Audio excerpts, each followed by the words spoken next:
All right. Morning, everyone. We're on our last lecture for this summer semester. I've already finished chapter 15. That's going to be the last chapter that's going to be on this second exam on Friday. So what I'm going to talk about today is some real general stuff on waves that I haven't covered yet. And hopefully it'll at least be interesting. I don't think I'll be putting too many equations up on the screen, but I will be showing some pretty cool animations. So let's go over standing waves and superposition. What is superposition? So we have already gone over wave motion and periodic waves and how they might behave. So sending a single pulse, imagine we have a string, really long string, and we send a single pulse on that string. The wave might have, some particular shape. It's made out of a specific function. That's the way it looks. And it will travel along a wave, along the medium it's moving through. It could be a string, a linear wave moving along a string, or it could be a fluid. It could be ripples on water moving in 2 dimensions, or it could be sound moving as a wave through the fluid that is air, and it's sort of compressing and moving outward in 3 dimensions in that way. So we've seen, single pulses moving out, and we've talked about continuous waves. So if there's a continuous pulse, someone's continuously sort of shaking the string, or if you are talking or singing in air, you're disturbing the air in front of you with a consistent frequency. And so we have this specific pitch that we hear. But we've only been sending waves out. How do waves interact with one another? I might send a wave out, and it could be a sound wave. And I could send the wave out, just sing in a specific frequency, specific tone, and it can hit a wall. What will happen when a wave hits a wall? Well, yeah, we can expect it would bounce back, but how would it bounce back? That's kind of what we're starting with. That's our question for, starting this chapter. Let me write the actual definition down, and then I'll do some pictures to make it a bit more clear. So the principle of superposition, let's go like this. Principle of superposition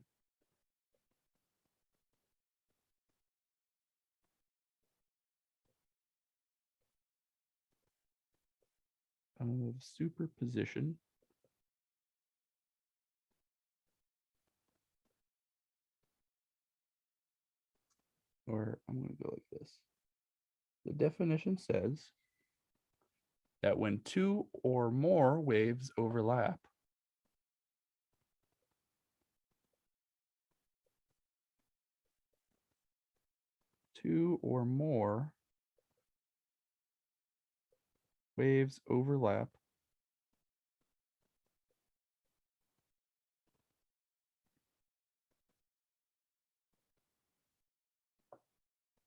the resultant wave is the algebraic sum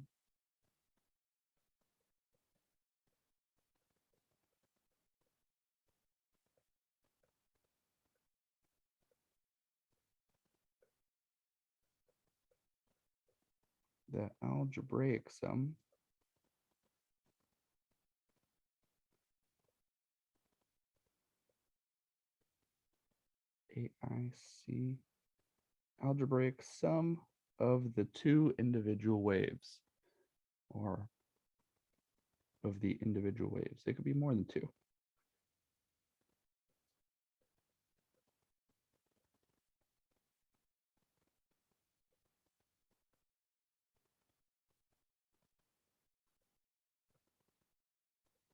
Okay, so we have this principle of superposition.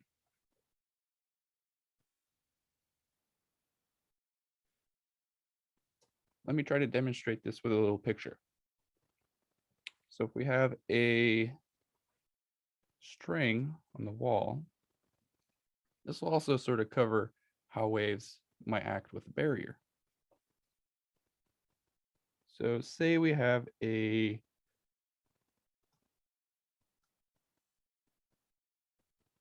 this is a string that is fastened to a wall.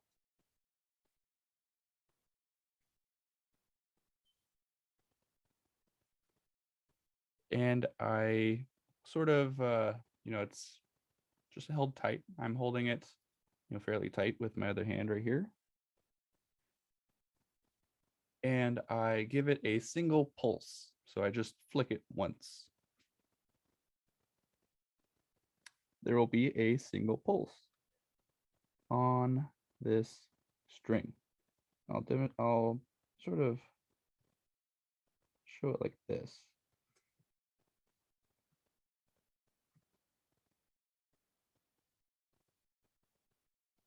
Sort of majority of it is on one side. It says a transverse wave. It has a specific shape. Of this thing, I don't quite know. It's not quite exactly what a wave would look like, but it's good enough for the example. So it's moving to the right. The wave itself is moving to the right. Once it hits this barrier, though, once it hits the barrier,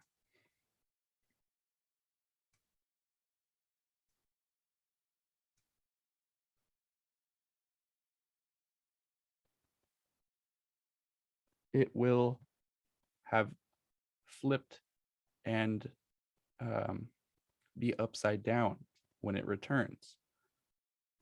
All of this energy hits the wall on one side and sort of, reflected back down the other way. So on its return trip, it will look like this. Try to make it look somewhat the same.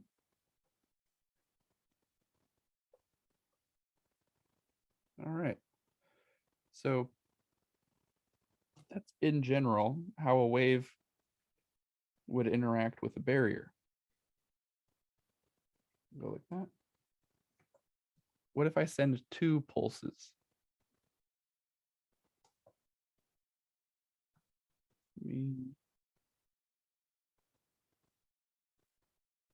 Okay, so we have the same situation.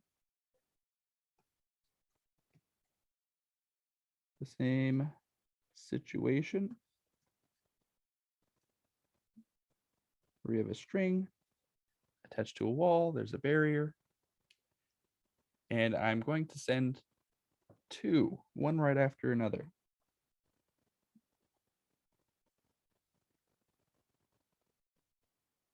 Just try to make them look the same. They have the same or an equal amplitude. And they're both moving at the same speed, the same velocity, wave speed. That way. All right, what's going to happen in this case? So the one in the front, the wave in the front is going to hit the barrier first. Let me go. Actually, I'll go with this.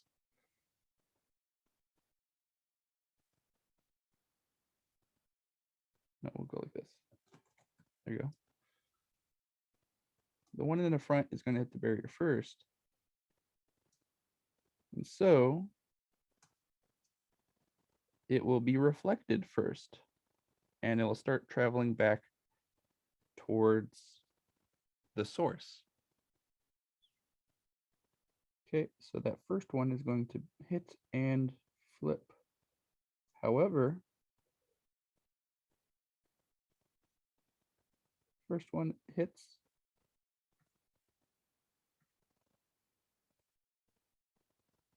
and flips backwards since it will hit the barrier first. However, that second one is still upright and it's still moving to the right.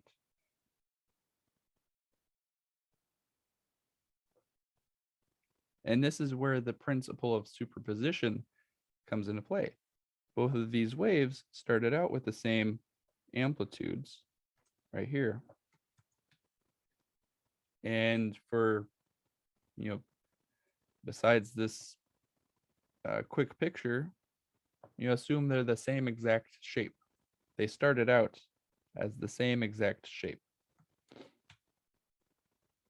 When this one is now flipped upside down, for this briefest moment, we're going to have to consider where both of the waves are resting right on top of one another, right as they're trying to move past one another on the string. So right at that very single moment, right in that single spot, it's going to be right here, there is a instant where they both will add together, their amplitudes will add together, and there will be no waves seen on the string. However, go like this.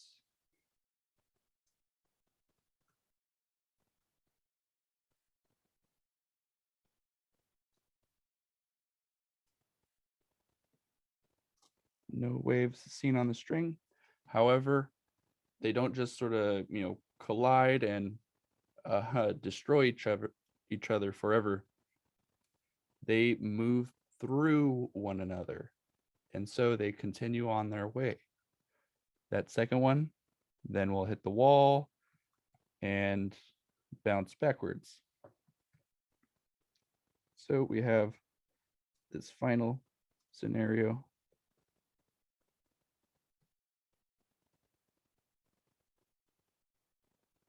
where they would both be returning, traveling backwards,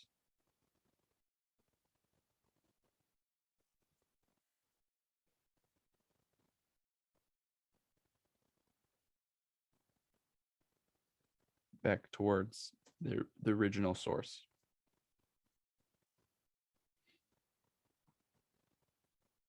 Okay, what if the waves themselves, let's not consider a barrier anymore. Let's say, what if a wave, if we have a string and we don't care about the ends, what's going on with one of the ends.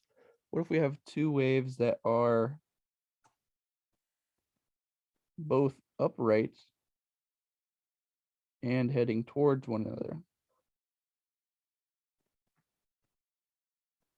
Well, we would have to add the amplitudes of each of these together.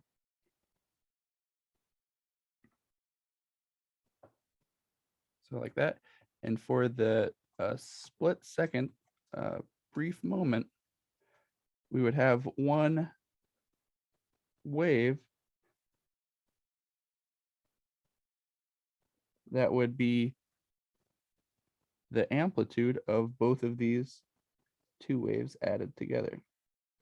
Try to show that that's sort of like double the height of these two. And as before with that first case, the waves just pass through one another. The wave doesn't just stop once it interacts with another wave.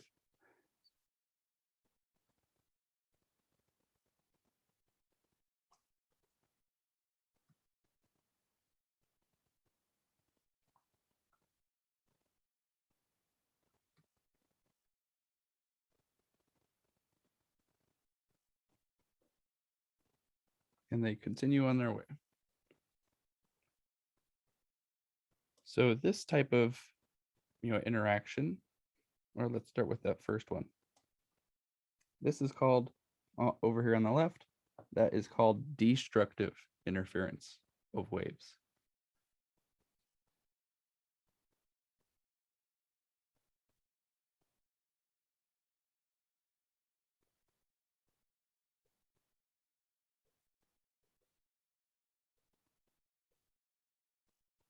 And this one over here on the right, since they're adding together to form a larger wave, this is called constructive interference.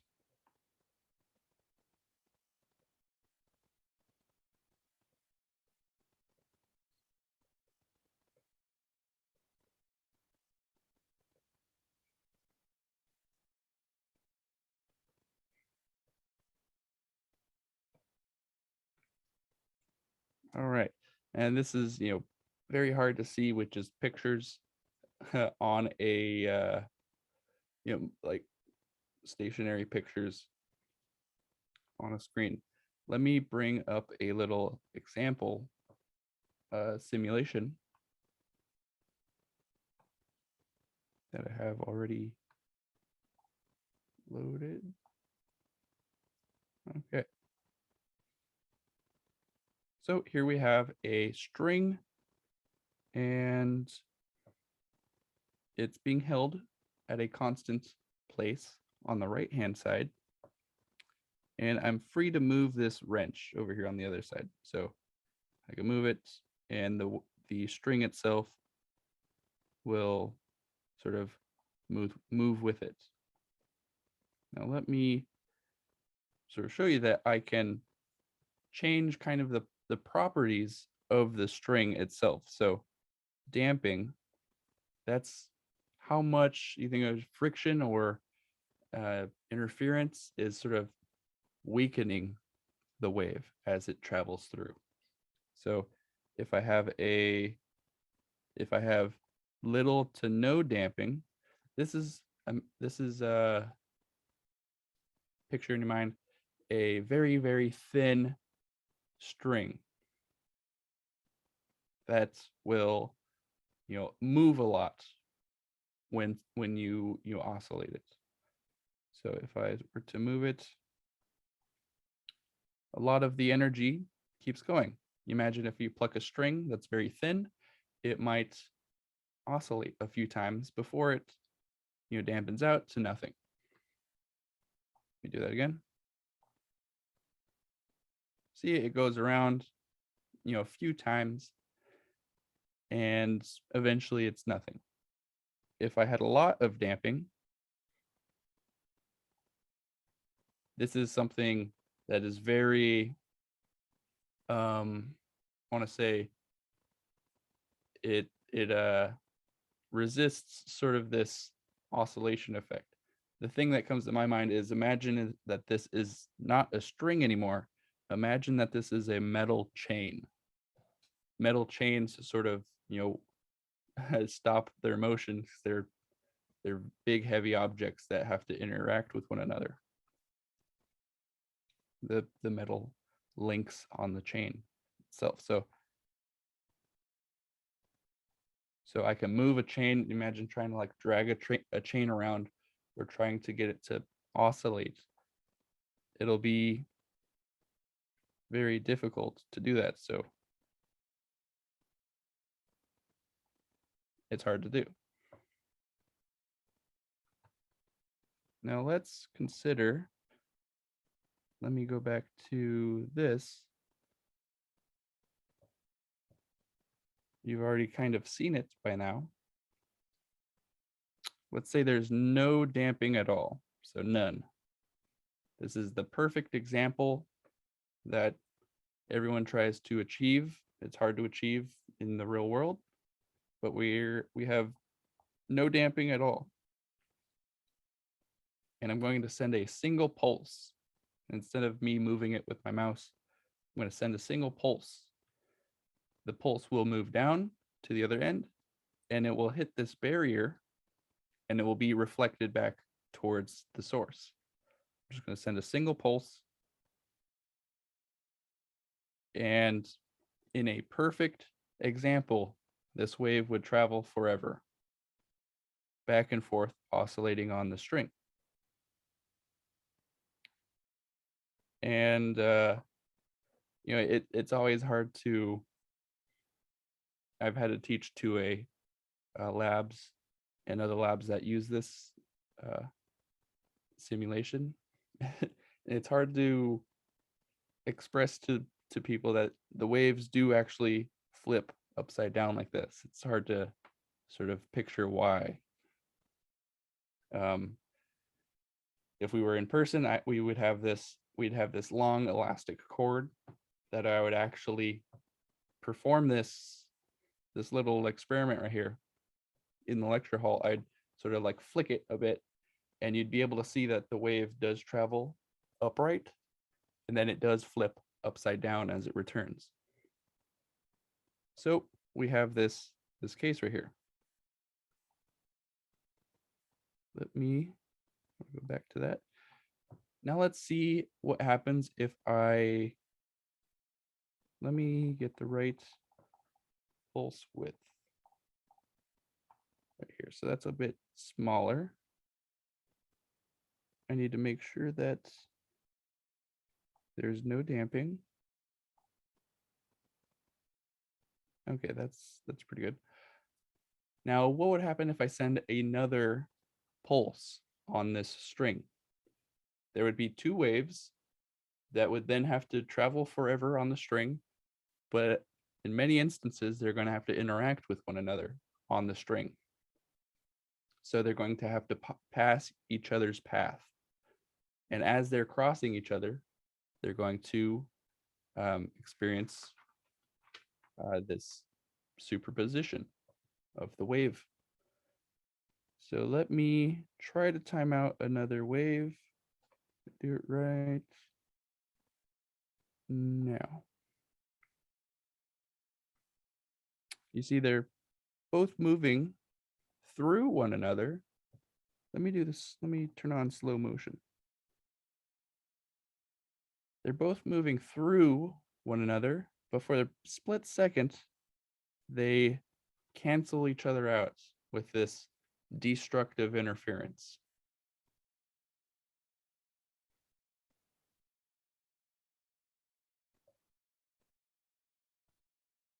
As they travel through one another.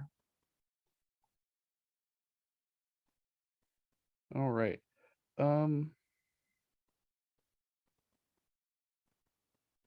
Okay, let me move on to, how do I want to do that?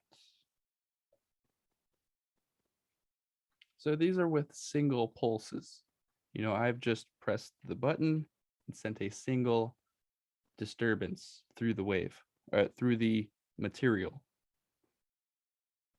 What if this, I guess I could go like this. What if it was a loose end? So here we have this string, it's fixed permanently to this right-hand side. What if it was a loose end? If it was a loose end, so it's showing right here, it's sort of, now it's a ring that is able to slide up and down on this right-hand side. This is also part of that demo I could do in person. If I send a pulse down this way, now that the other end is free to move up and down, it reflects as it was, upright. Or in this case, right now, it's going to reflect upside down.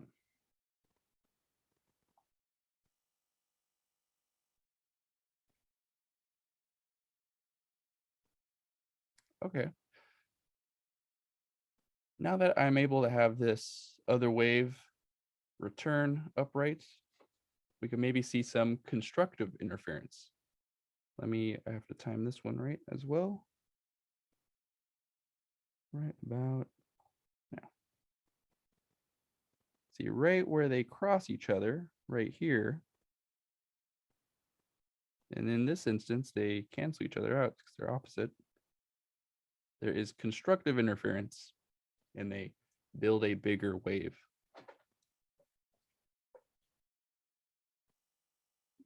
All right. And of course, if we have no end, imagine this is not a string that's tied to something on one end. Let's imagine, I like this. It's just a string that goes out the window and you don't really care where it is attached to this other side because it's so far away. You don't really see it reflect backwards. And so you're just sort of sending the waves out the window.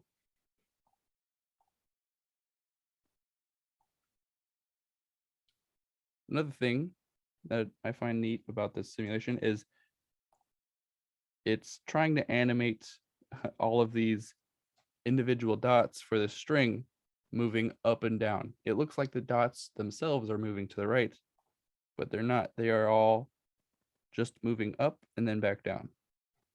It's only the wave energy that is moving out the window. Let's go back to that fixed end example. Now, what if I was to, instead of just sending one wave, one pulse, or maybe, two or three, and watching them interfere with one another, what if I was to send a continuous periodic wave, a continuous source of disturbances?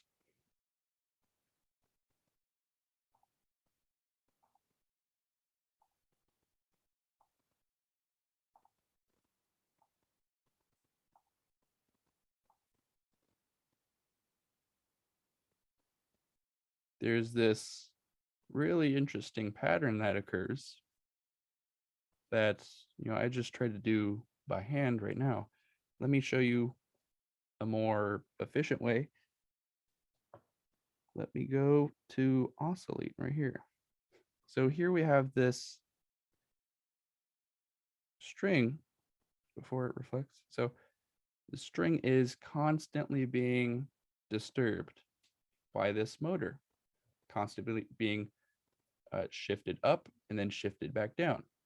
So it's not just a single pulse that is upright on one half of the equilibrium dotted line right here. So it's shifted in both ways. It's oscillating with a periodic harmonic function. Now, as this wave travels down the string, let me restart that. As this wave travels down the string, right there, this front bit is going to hit the barrier first, and it will be reflected. So this bit right here will be reflected, and it will be upside down. But what's the next bit down here that's also upside down? So it's going to constructively add to that section right now. And so we see this large, creation of this wave right here, this constructive, it's just in the downward direction. And then also you have to realize that that second downward wave is going to hit the wall, hit the barrier, and it's going to reflect upward, and it will add to this one constructively.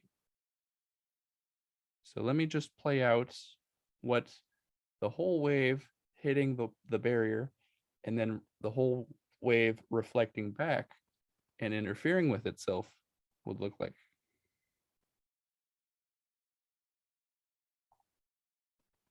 And that's where I need to, let me try to time that a bit better because I need to stop this motor right when it gets to the end.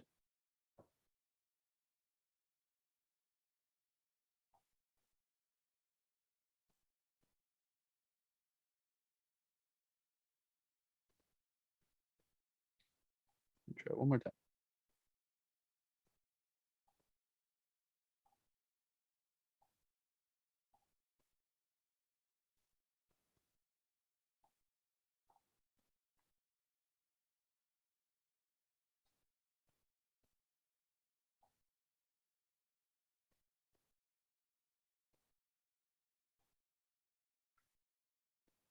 Okay, this is where I can't physically time it by hand. Let me go to a different simulation that does have this timed out very nicely. We have this right here that's created. This is called a standing wave. The wave itself is moving and it's hitting the barrier. In this case, the wave is moving to the left. And this part right here is the barrier and it's bouncing back. In this case, we have a standing wave. There are these points right where the mouse, right where my mouse is, these points right here that just don't move at all or appear to don't move, appear that they're not moving.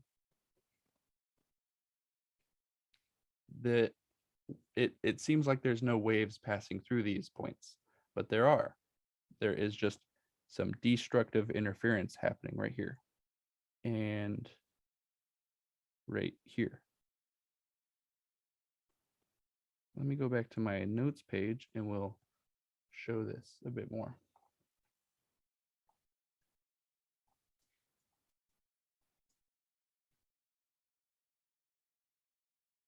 Okay, that.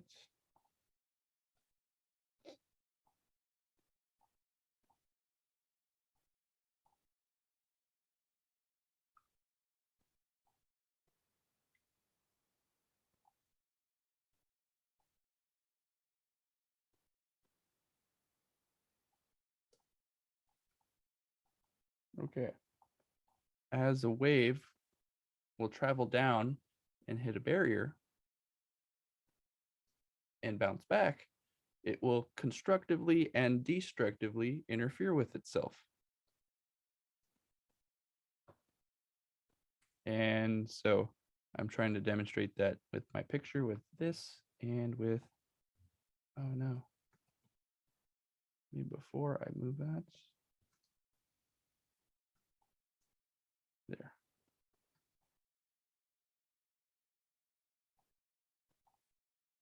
So it is moving in this sort of pattern.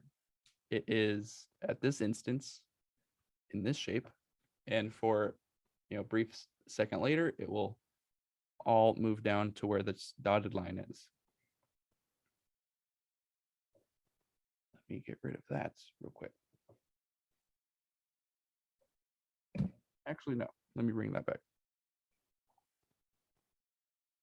So right where we have this point on this string or this wave, let's see, right here, this is where I'll use blue, right where we have these points right here, those are called nodes.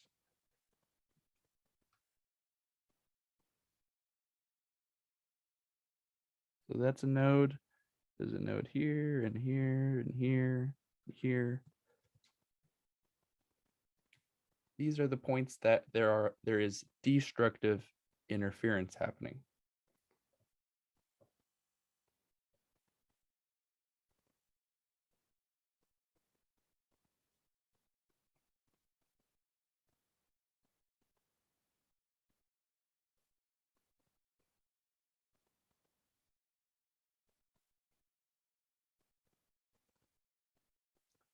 There are also these very large packets that they look like sort of bubbles right here. Right at the maximum, that is called an antinode. So I'll be here, here, and here, and here. These are all called antinodes. I'm gonna do just that.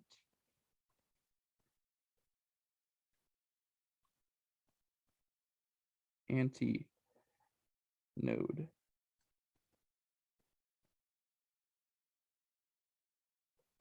These are points of constructive interference.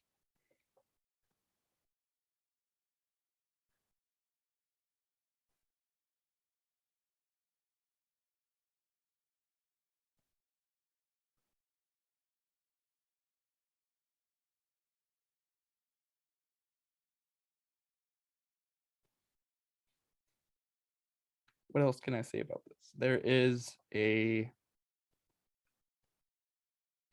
let's see, I want to do right here. I can measure out a single wavelength on this wave.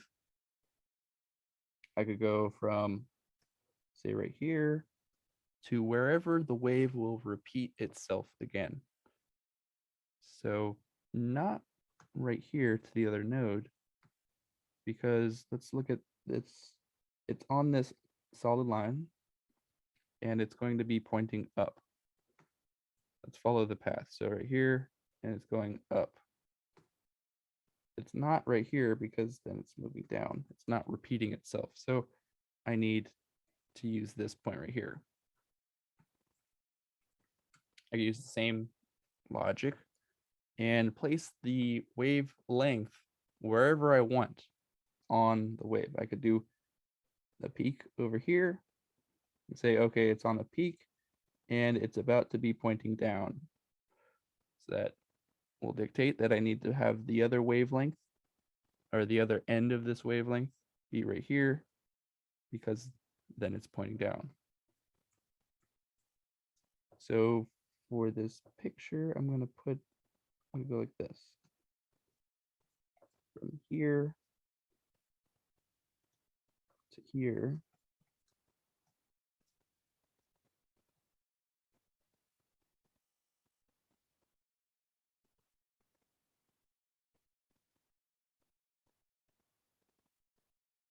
That is a wavelength. One wavelength lambda, to sort of show that it's the same distance wherever it will start repeating itself. I'm going peak to peak, or I could go, just middle of the path, right here, or down here, or valley to valley, trough to trough right here. All right. So that's what we're going to do.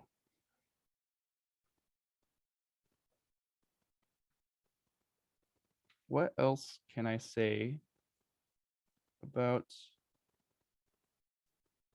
waves, standing waves? So however many nodes there are, let's see. So how many nodes are there in one wavelength? Well, if I had a wavelength start right here, and I went all the way to right here, there is 1, 2, 3 within.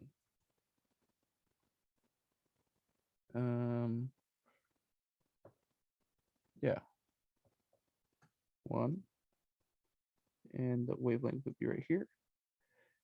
And so this end right here would be a node, that would be a node, and that would be a node.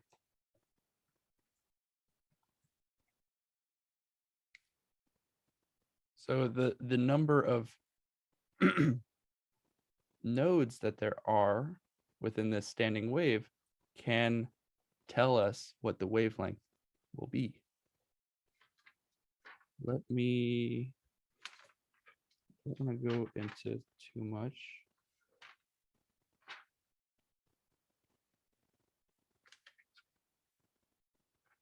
Where is it?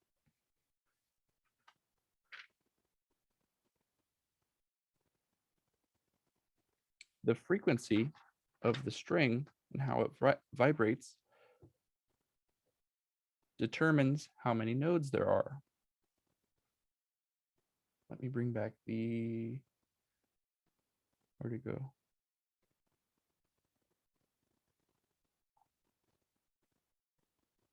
All right, so in this case, we have a string that is connected to a tuning fork. So the frequency is sort of the driving force of this string. So as you twang a tuning fork, it'll ring out a high-pitched tone, specific tone. This is a very specific tone right here. And you can see that it's, maybe you could see it right here. It's delivering a little bit of driving force. And, there's no dotted line to sort of hold the image still, but there's a node right where the mouse is right here and right here. You also have to picture there's a node at the very end because it's not moving right there too. Let's say this is, a tuning fork that I could change, on the fly. I could say, maybe this tuning fork is a different frequency. And I increased it just a little bit. So it's a higher frequency. So that means it's a higher pitch, sort of sharper to hear in my ear. But the string isn't oscillating anymore. That's because the velocity of the waves on the string are related to the tension, remember? And the linear mass density of the material. So the velocity on this, the velocity of the waves through the material, they're related to how long the string is. So this is, maybe I can make it, let's say I find another frequency where it does actually work. That's because we're concerned with the length as well. The wavelength right here.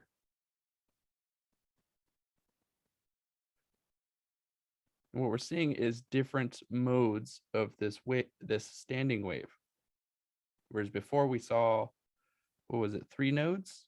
In this case, we're seeing 1, 2, 3, 4, 5. So this is a different resonance frequency. And we're keeping the length the same. I could also achieve this same effect by shortening the length of this string. That's pretty much the thing that drives how a guitar works. Right, so on a guitar, there are these, let's see if you can see them. There are these little metal things right here that you push the string up against, and you're effectively shortening the length of the string. So for every instrument, there is a very specific length that these little metal frets, they need to be. For a violin that has no frets, or other stringed instruments, there's a very specific place they need to place their fingers in order to create the correct length of string, in order for it to vibrate with this resonance frequency.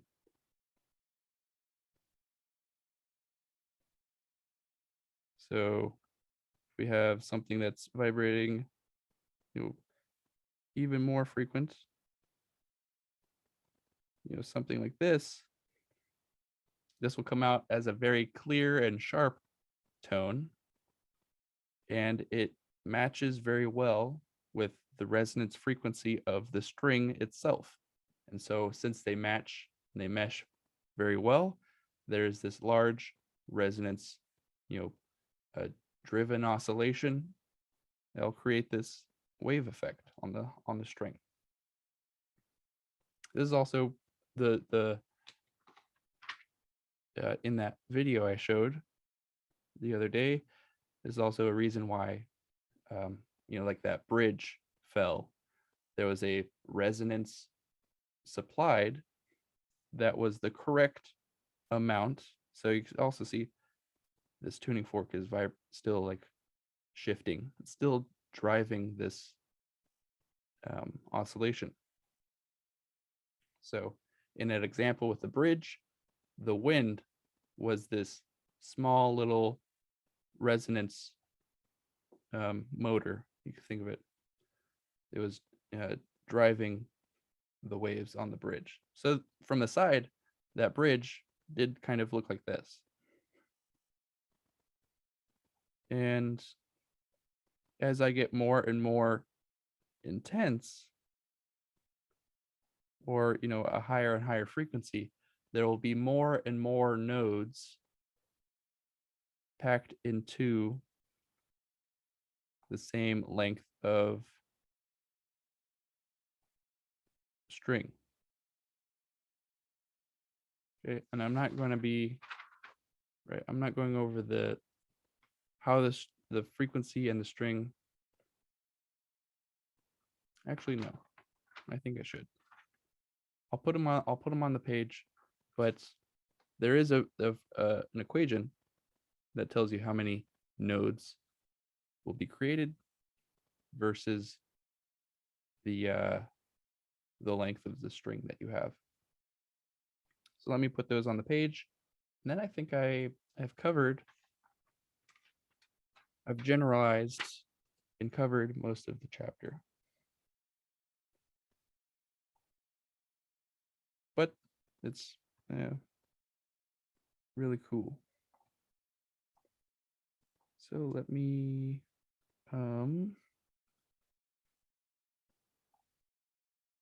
go like this. That.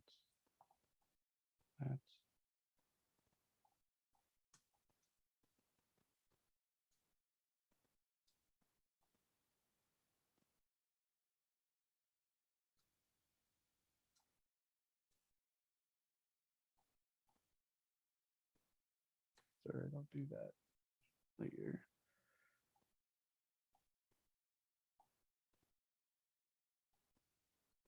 Okay.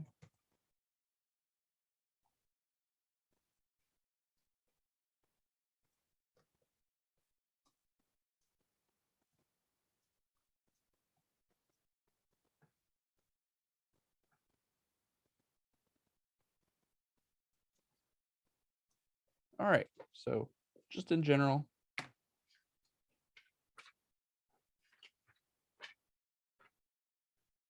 with both ends fixed, so I'm going to say standing wave condition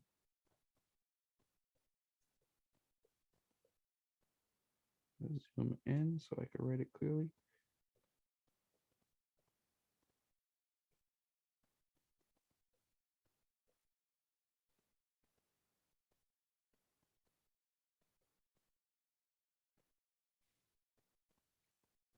The length of the string, or the section you are looking at, is n times lambda n over 2, where n is the wave number, or the number of nodes that are involved.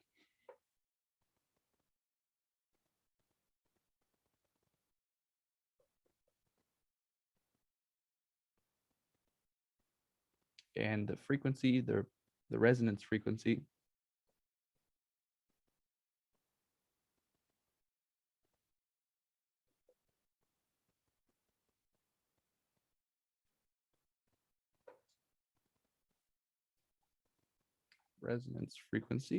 right here, 2L.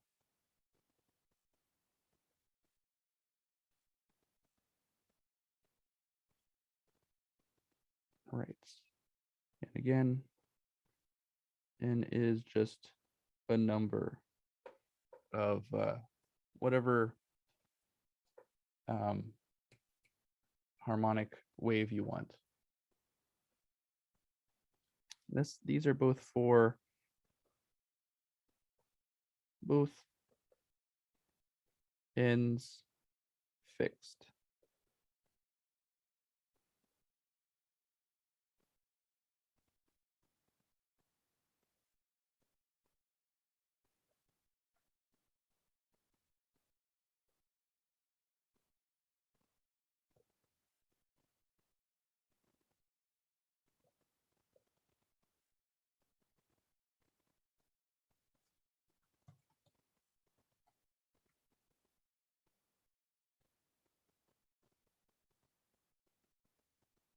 Okay. And there's a equivalent version for when only one end is fixed. Let me write that down. I think it's just at least handy to have. So the length has to be the number of nodes that will appear, or how you can distribute this wave on this length of string or material. This is just lambda sub n over 4.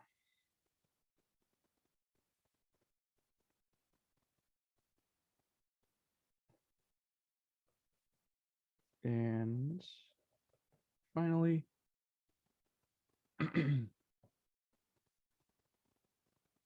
this is the same.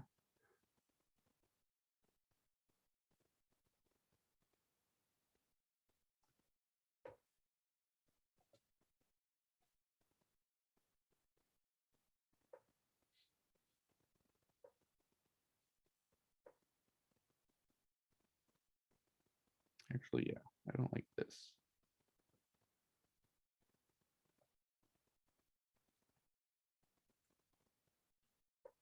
We'll do that in a minute.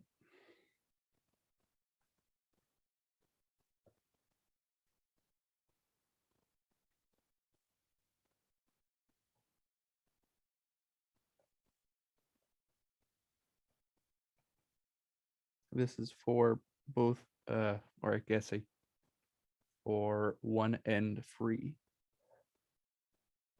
One end free.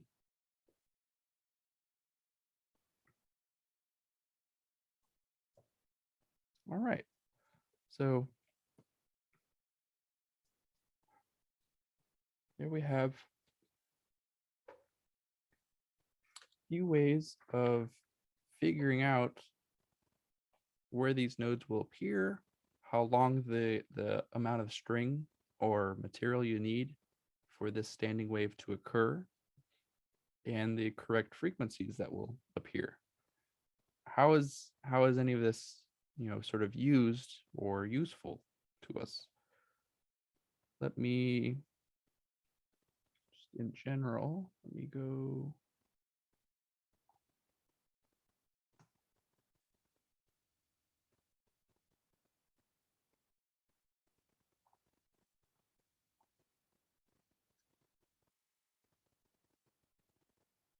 That.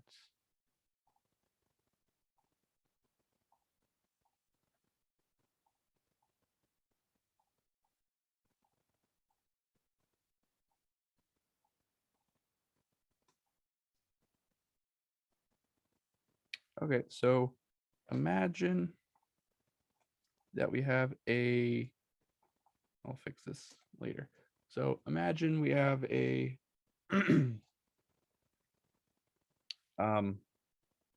tuning fork, and we're trying to figure out sort of what the frequency of this tuning fork is. We can, there's also a good demonstration in person. It's less impressive when I just try to describe it to you. We have a tuning fork of an unknown frequency that we can find out where it resonates with a length of tubing. I could sort of, ring it, and it will be sort of, sounding off, and I can put this tubing, I could vary the length of this tubing and find out how, what the specific length of that tubing is. That will make this, a section of tubing start to resonate. Once I achieve a resonance, I can say, okay, one end of the tubing is free. I could use this equation, and I can figure out the number of nodes that there are, and I can figure out the wavelength, and then also going into the frequency. So once we know a bit about these wave properties, we can figure out a whole lot about the world around us. Other aspects of waves, there is sonar, and what was the other one? Radar, that you can use when you're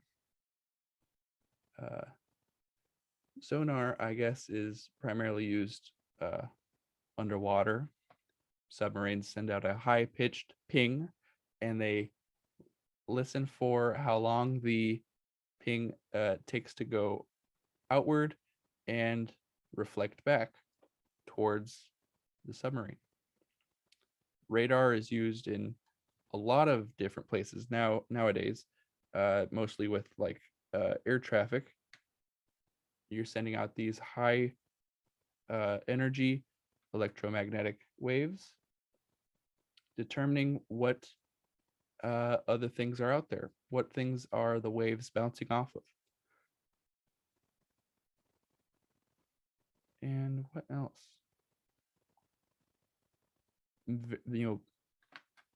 Various sets of medical equipment like MRIs.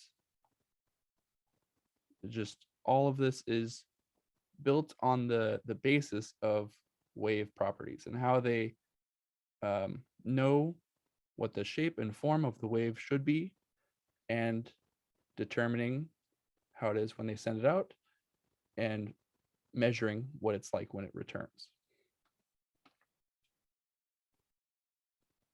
I think that, without like going too much into the chapter, I think that's all I want to say on standing waves, and that's all we're going to be doing for this semester.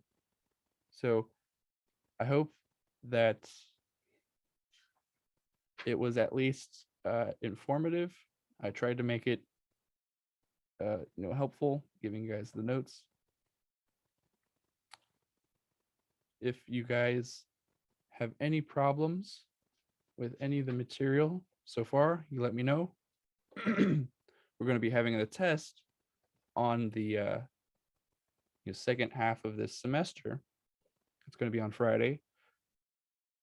Make sure you study and finish the homework before Friday as well. I have the grades updated, so you should have your current grade already put in Canvas. What else?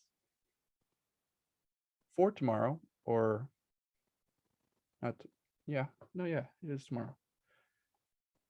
For Friday's exam, you can have your sheet of scratch paper and your formula sheet out.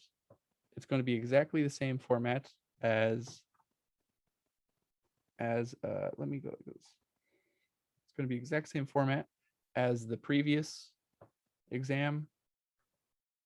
There's going to be plenty of questions to fill up the whole time, so make sure you're ready to take the exam once you start it. So as soon as you start, you have to finish it in one go.